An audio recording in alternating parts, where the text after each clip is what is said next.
அப்புறம் என்னப்பா ஆர்சிபி 18வது வருஷம் 18வது கப்பு நீங்கள் தான் அப்படின்னு சொல்லிட்டு எழுதிடலாமா?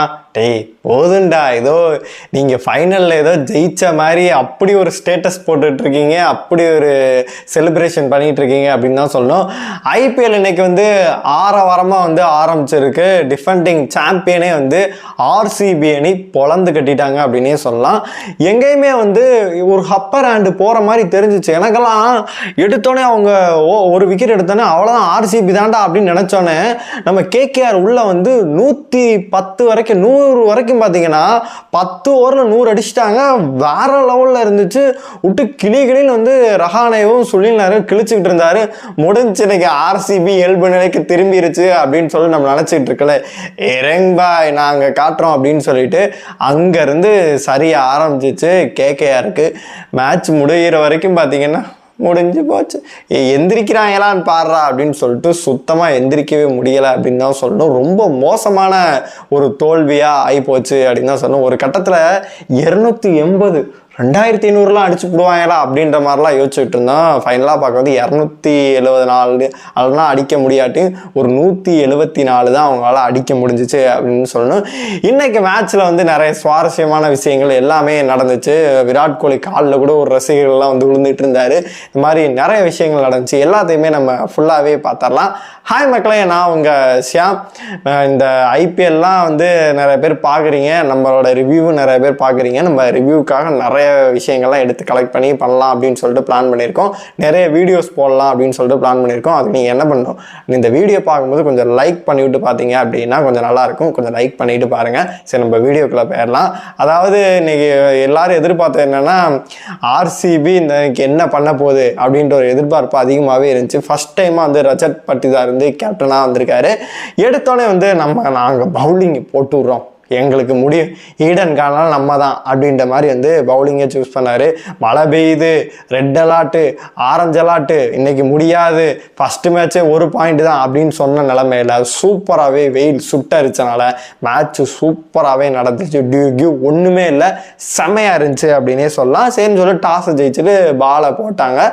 அதே மாதிரி பார்த்தீங்கன்னா ஓப்பனிங் எடுத்தோடனே டீகாக்கு நாங்கள் ஃபீஸ் போயிடும் மேலாச்சு காக்கு அப்படின்னு சொல்லிட்டு பார்த்தீங்கன்னா காக்கு எடுத்தோடனே ஓவர்லேயே வந்து ஹேசல்வுட் ஓவரில் வந்து அவுட் ஆகிட்டு போயிட்டாரு.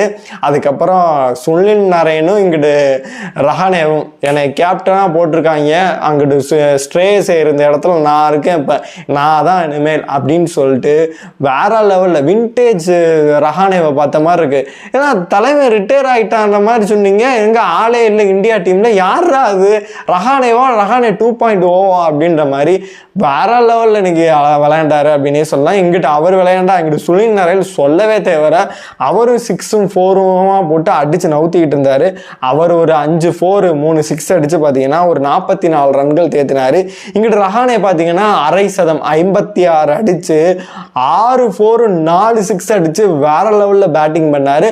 அது வரைக்கும் பார்த்தீங்கன்னா விக்கெட்டே வந்து போகாமல் இருந்துச்சு. ஒரு 100 ரன்னுக்கிட்ட வந்து அவ்வளோ ரன்கள் தேத்திக்கிட்டு 2 பேருமே இருந்தாங்க. அது பிறகு பார்த்தீங்கன்னா விக்கெட்டை வந்து எனக்கு பிரேக் த்ரூவே வந்து நம்ம குணால் பாண்டியா தான் சொல்லேன், என்னையா மும்பை இந்தியன்ஸ் கழட்டி விட்டீங்க, நான் இப்போ பாருங்க அப்படின்னு சொல்லிட்டு, அதாவது 2-3 வருஷம் முன்னாடியே கழட்டி விட்டாங்க, இருந்தாலும் பார்த்தீங்கன்னா அந்த கோவத்தை தீர்த்துக்கிறேன் அப்படின்னு சொல்லிட்டு சூப்பராகவே இன்னைக்கு வந்து பவுலிங் போட்டு செம்மையாக வந்து ஸ்பின் போட்டு விக்கெட் எடுத்து கொடுத்தாரு அப்படின்னு தான் சொன்னால். அவர் தான் ஒரு குரூசியலான விக்கெட் எடுத்து கொடுத்தாரு. ரஹானேவா இருக்கட்டும், அதுக்கப்புறமேட்டு இன்னொரு ஒரு சில விக்கெட்லாம் அவர் தான் எடுத்து கொடுத்துருந்தாரு. அப்புறமேட்டு மழை வேணால் பார்த்தீங்கன்னா விக்கெட் வந்து போக ஆரம்பிச்சிச்சு. வெங்கடேஷ் ஐயர்ல 23 கோடிட்டா என்னடா ஆர்டர் அப்படின்னு சொல்லிட்டு பார்த்தீங்கன்னா 6 ரன்னுக்கு அவருமே அவுட் ஆகியிருந்தாரு. அப்புறமேட்டு ரகுவன்சி வந்து ஒரு 30 ரன்கள் தேத்தினாரு. அவரால் முடிஞ்ச ஒரு 2 4 ஒரு 6 அடிச்சாரு. பார்த்தீங்கன்னா அவராலையுமே தேத்த முடியல. என்னப்பா இப்படி போடுறீங்க அப்படின்னு சொல்லி சுயாஸ் சர்மா பாராட்டியே ஆகணும். அந்த பிச்சில் வந்து ஸ்பின்னுக்கு இடம் கொடுக்காம போனால தலைவனை விட்டு உரின்னு உரிச்சாங்க அப்படின்னே சொல்லலாம். அதனால அவர் ஓவரில் தான் கிளின்னு கிழிஞ்சிச்சு. அதுக்கப்புறம் ரசலை ரொம்ப எதிர்பார்த்தோம். ஆண்ட்ரே ரசல் அவர் ரெண்டாவே பார்த்தீங்கன்னா அப்படி இருக்காரு.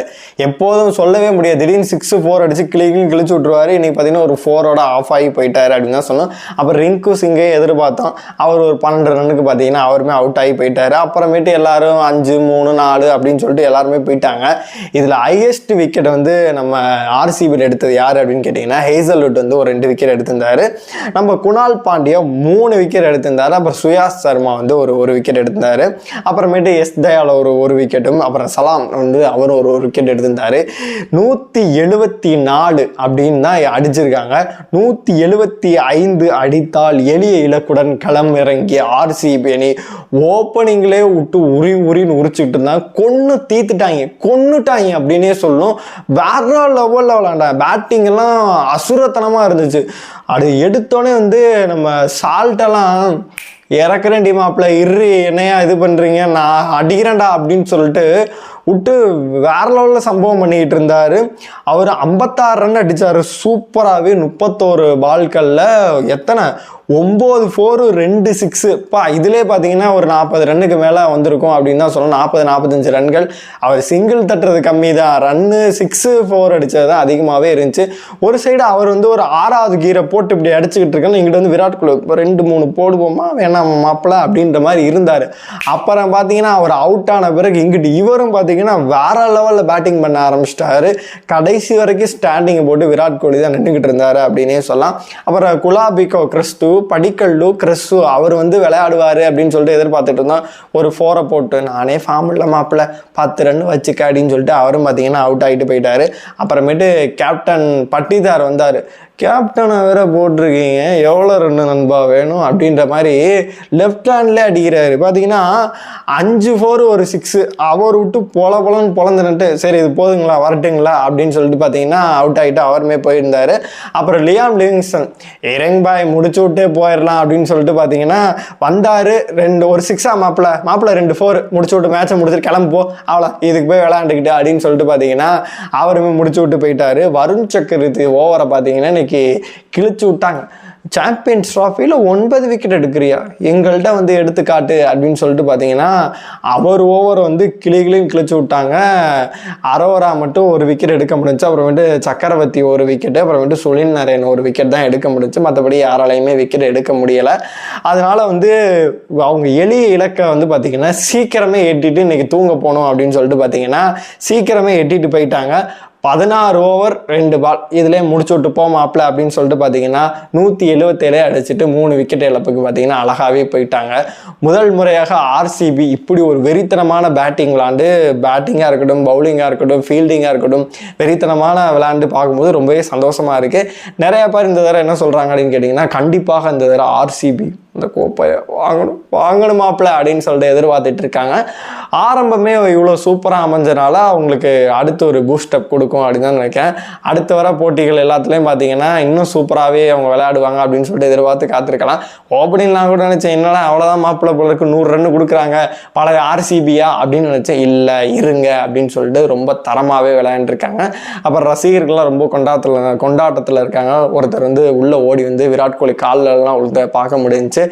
நாளைக்கு அதாவது இன்றைக்கு பார்த்தீங்கன்னா சன்ரைசர்ஸுங்க ராஜஸ்தானுக்கு இருந்தாலும் கூட மெயின் ஐபிஎல் இதாங்க. இந்தியா பாகிஸ்தான் மாதிரி பார்த்தீங்கன்னா மும்பைக்கோ நம்ம சென்னைக்கும் மேட்ச் இருக்கு. அது எப்படி ரொம்ப எதிர்பார்த்தாவே சப்பையாக முடிஞ்சிடும் அப்படின்ற மாதிரி ப்ரெடிக்ஷன்லாம் போயிட்டு இருக்கு. சென்னையில் நடக்க போகுது.